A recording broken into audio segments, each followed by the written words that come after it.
پاکستان کے وزیر خارجہ اسحاق ڈار صاحب نے کہا ہے کہ پاکستان کے تاجر بھارت سے تجارت کی بحالی چاہتے ہیں، اور انہوں نے کہا ہے کہ پاکستان بھارت کے ساتھ تجارتی تعلقات بحال کرنے کا جائزہ لے گا۔ کیا پاکستان کو بھارت کے ساتھ اپنے تجارتی تعلقات نارملائز کرنے چاہیے؟ کیا تجارت کرنی چاہیے؟ اس پر آج بات کرتے ہیں، لیکن پہلے میں آپ کو ایک واقعہ سناتا ہوں، ایک دلچسپ واقعہ۔ چین میں شنزن کے ایئرپورٹ پر میں ایک دفعہ بیٹھا ہوا تھا۔ شنزن ہانگ کانگ کے قریب چین کا بہت بڑا انڈسٹریل شہر ہے، بہت بڑا ایک وائبرنٹ انڈسٹریل شہر، اور اس کا بہت بڑا اور بہت ہی ایک خوبصورت ایئرپورٹ ہے۔ اس کے کافی شاپ پہ میں بیٹھا ہوا تھا، اور وہاں پر ایک جوڑا آیا، ایک کپل، میاں بیوی، اور انہوں نے کہا ہم آپ کے ساتھ بیٹھ جائیں۔ میں نے کہا جی تشریف رکھیں۔ تو وہ پوچھنے لگے آپ کہاں سے آئے ہیں؟ میں نے کہا آپ کہاں سے آئے ہیں؟ تو انہوں نے کہا ہم تائیوان سے آئے ہیں۔ اب میں ذرا چونک گیا، میں نے کہا آپ تائیوان سے آئے ہیں؟ انہوں نے کہا جی۔ میں نے کہا لیکن تائیوان کے تو چین کے ساتھ سفارتی تعلقات ہی نہیں ہیں، چین تو تائیوان کو تسلیم ہی نہیں کرتا، تو پھر آپ کیسے آ گئے؟ آپ کا ویزا کیسے لگ گیا؟ تو انہوں نے کہا نہیں ہمیں ویزا نہیں لیا۔ میں نے کہا کیا مطلب، ویزے کے بغیر کیسے آ گئے؟ انہوں نے کہا نہیں، کیونکہ ہمارے پاسپورٹ کو چین تسلیم نہیں کرتا، اس لیے وہ ہمیں الگ پاسپورٹ دیتا ہے۔ یعنی ایک ڈاکومنٹ ہے پاسپورٹ جیسا، پاسپورٹ نہیں لیکن ایک پاسپورٹ جیسا ڈاکومنٹ چین تائیوان کے باشندوں کو دے دیتا ہے، اور اس پر وہ چین میں آ سکتے ہیں اور واپس جا سکتے ہیں۔ اپنے پاسپورٹ پہ نہیں آ سکتے، تائیوان کو تسلیم نہیں کرتا، لیکن یہ معاملات ہیں۔ تو بعد میں میری حیرت خیر دور ہوئی جب میں نے تھوڑا سا مزید اس پہ ریسرچ کی، تو مجھے پتہ چلا کہ چین اور تائیوان کے درمیان جو تجارت ہے وہ 205 بلین ڈالر ہے۔ یہ وہ دو ملک ہیں جن کے بارے میں یہ کہا جاتا ہے کہ دنیا کی جو تیسری جنگ عظیم ہے وہ یہاں پہ شروع ہوگی۔ ہر روز ہمیں خبر ملتی ہے کہ چین کسی نہ کسی وقت تائیوان پہ حملہ کر دے گا۔ تائیوان امریکہ کی مدد سے اپنے آپ کو مسلح کر رہا ہوتا ہے۔ تائیوان کے مسئلے پر چین اور امریکہ میں ٹینشن ہو رہی ہوتی ہے۔ بدترین دشمن 205 بلین ڈالر سالانہ کی ٹریڈ۔ کمپیئر کیجئے، پاکستان بہترین دوست صرف 13 بلین ڈالر کی ٹریڈ۔ صرف یہی نہیں، بھارت اور چین کا بھی آپ کو معلوم ہے کتنی مخالفت ہے، کتنی دشمنی ہے، بارڈر پہ پرابلم ہے، لیکن 136 بلین ڈالر کی ٹریڈ ہے۔ امریکہ اور چائنا آمنے سامنے ہیں، ساری دنیا کو کہہ رہے ہیں کہ چنو تم نے امریکہ کے ساتھ جانا ہے یا چین کے ساتھ جانا ہے۔ خاص طور پہ امریکہ یہ تڑیاں لگاتا ہے، لیکن امریکہ کے ساتھ چین کی ٹریڈ ہے 750 بلین ڈالر۔ اب آپ کو ایک اور واقعہ سناتا ہوں۔ بنگلہ دیش کی ایمبسی میں، بنگلہ دیش کی جو سالانہ تقریبات ہوتی ہیں اس میں مجھے وہ اکثر انوائٹ کرتے ہیں۔ میں وہاں پہ بیٹھا ہوا تھا ایک بہت ہی سینئر ان کے ایک سفارتکار کے ساتھ، اور بات چل رہی تھی اچھے تعلقات کی، اور وہ یہ بات کر رہے تھے کہ پاکستان کو معافی مانگنی چاہیے 1971 میں جو کچھ ہوا۔ میں نے کہا دیکھیے 1971 میں جو کچھ بھی ہوا، آپ اس بات کو کنڈیشنل مت بنائیں، ہمیں آگے بڑھنا چاہیے، تعلقات بہتر کرنے چاہیے، تجارتی تعلقات ہونے چاہیے۔ تو انہوں نے کہا ہم نے تو تجارتی تعلقات کو کبھی نہیں روکا، ہمارے تو ہر وقت آپ کے ساتھ بہترین تجارتی تعلقات ہیں، اور ہم جو امپورٹس کرتے ہیں آپ سے وہ ہماری ایکسپورٹ سے زیادہ ہے۔ یعنی انتہائی ٹینشن میں بھی بنگلہ دیش نے پاکستان کے ساتھ تجارتی تعلقات کو کم نہیں ہونے دیا، کیونکہ ان کے ملکی مفاد اس میں تھا۔ پاکستان سے وہ کپڑا منگاتے ہیں، اس کپڑے کو سٹچ کرتے ہیں، اور جتنے کا کپڑا آتا ہے اس سے 10 گنا زیادہ قیمت پر وہ شرٹ بنا کے باقی دنیا کو بیچتے ہیں۔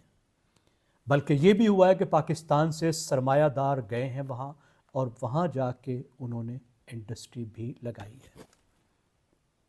اور اس کے علاوہ بنگلہ دیش نے کیا کیا ہے کہ اگرچہ سمجھا جاتا ہے کہ بنگلہ دیش بھارت کا بہت دوست ہے، اور خاص طور پہ عوامی لیگ کی حکومت کی بڑی دوستی ہے، بڑی قربتیں ہیں، بارڈر کے معاملات سیٹل کر لیے، لیکن بنگلہ دیش نے چین سے انتہائی قریبی تعلقات بنائے ہیں۔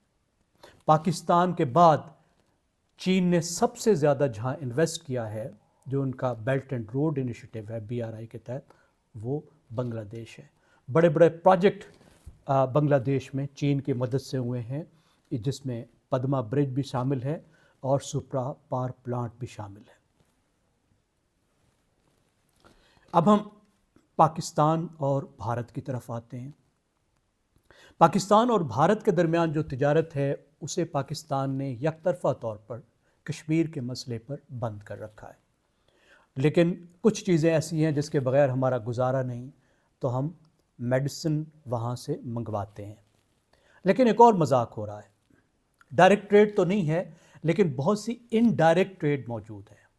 یعنی بھارتی اشیاء جو ہیں وہ سنگاپور، یونائٹڈ عرب ایمریٹس، افغانستان اور شاید ایران بھی ان کے راستے سے پاکستان میں آتی ہیں، اور یہ ہماری باہمی تجارت، یعنی جو براہ راست تجارت ہے بارڈر پہ، اس سے کئی گنا زیادہ ہیں۔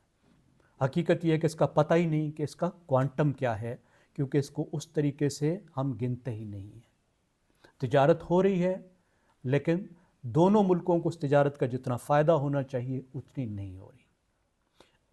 اب اس کا سب سے زیادہ نقصان کس کو ہو رہا ہے یا سب سے زیادہ فائدہ کس کو ہو سکتا ہے؟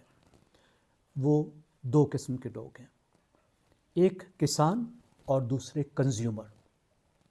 عام طور پہ یہ سمجھا جاتا ہے کہ بھارت کو پاکستان سے تجارت کا کوئی فائدہ نہیں، یہ بات درست نہیں ہے۔ بھارت کے پاکستان سے جڑے ہوئے جو صوبے ہیں، جس میں راجستھان، پنجاب اور پھر گجرات بھی شامل ہے، وہاں کے خاص طور پہ وہاں کے فارمرز کو اور وہاں کے کنزیومرز کو بھی بہت فائدہ۔ اس کی وجہ یہ ہے کہ بھارت اور پاکستان دونوں میں یہ ہوتا ہے کہ ایگریکلچر پروڈکٹس بعض اوقات کم ہو جاتی ہیں، قیمتیں آسمان پہ پہنچ جاتی ہیں، جس طرح کے آلو، پیاز، ٹماٹر، اور بعض اوقات جب سرپلس ہو جاتی ہیں تو کسانوں کو بے تحاشا گھاٹا ہوتا ہے۔ اور یہ جو دونوں مسئلے ہوتے ہیں وہ تھوڑے سے سرپلس سے ہوتے ہیں، یعنی 100 کی ضرورت ہے اور 105 پیدا ہو گیا تو قیمتیں زمین پر، اور 100 کی ضرورت ہے 95 ہے تو قیمتیں آسمان پر۔ اس تھوڑے سے سرپلس کو جب آپ ٹریڈ کے ذریعے سے کور کرتے ہیں تو قیمتیں سٹیبلائز رہتی ہیں۔ یہی کچھ رمضان میں ہوتا ہے۔ حقیقت یہ ہے کہ رمضان میں قیمتوں کو کنٹرول کرنے کا اس کے علاوہ کوئی طریقہ ہی نہیں ہے کہ پاکستان بھارت کے ساتھ تجارت کرے، اور جو سیزن میں ہمیں سبزیوں کی اور پھلوں کی جو کمی بیشی ہوتی ہے اس کو ہم اس تجارت سے پورا کریں۔ تو میری نظر میں تجارت کو تو اوپن ہونا چاہیے، لیکن میرا خیال ہے ہمیں کسی بڑے بریک تھرو کی توقع نہیں رکھنی چاہیے۔ اس کی وجہ یہ ہے کہ اس وقت بھارت ایک خاص کیفیت سے گزر رہا ہے، اور مجھے یہ کہتے ہوئے بہت افسوس ہے، میں کسی میلس سے نہیں کہہ رہا، لیکن بھارت ایک ایسی کیفیت سے گزر رہا ہے جس میں اقلیتوں کے ساتھ، خاص طور پہ مسلمانوں کے ساتھ، ایک طبقے میں بہت زیادہ نفرت آ گئی ہے، اور وہ طبقہ حکومت میں ہے، اور پھر وہ مسلمانوں کو اور پاکستان کو جوڑتے ہیں۔ تو وہ نفرت انگیزی پاکستان کے ساتھ بھی ہے، جس کو وہ الیکشن کا اور سیاست کا ایک ایشو بھی بناتے ہیں۔ ایسا ہم جانتے ہیں کہ پاکستان میں نہیں ہے۔ تو جب تک یہ صورتحال ہے تو پاکستان کوئی اپنی توہین کر کے بہت زیادہ آگے نہیں بڑھ سکتا، یہ میرے خیال میں ممکن نہیں ہوگا۔ We should give it time. بھارتیوں کو کہیں کہ جی ٹھیک ہے، آپ کا مسئلہ ہے، ہمارا نہیں ہے، ٹیک یور ٹائم، جب آپ نارملائز ہو جائیں تو ہم اپنے تعلقات بہتر کر سکتے ہیں، بہتر کر لیں گے۔ لیکن ٹریڈ جو ہے، میرے خیال میں جنگ بھی لگی ہوئی ہو تو ٹریڈ نہیں رکنی چاہیے۔ جیسے میں نے آپ کو مثالیں دی، جو ٹریڈنگ نیشنز ہیں، وہ ملک جو اپنے عوام کی بہتری سوچتے ہیں، جو آگے بڑھنا چاہتے ہیں، یہ ان کا رویہ ہوتا ہے۔ لیکن پھر ایک وارننگ ہے کہ ٹریڈ ہوتی ہے، سمگلنگ ہوتی ہے۔ سمگلنگ کی اجازت کسی صورت میں کسی بھی بارڈر پر نہیں ہونی چاہیے۔ ٹریڈ ہر بارڈر پہ پروموٹ ہونا چاہیے۔ آپ کا بہت شکریہ۔ یہی باتیں آج مجھے کہنی تھی آج کی اس خبر کے حوالے سے۔ آپ کو میرا ویلاگ اگر پسند آ رہا ہے تو اس چینل کو ضرور سبسکرائب کریں، بیل آئیکن کو بھی پریس کریں، اور اس طرح کی گفتگو میں آپ خود بھی حصے دار بنیں۔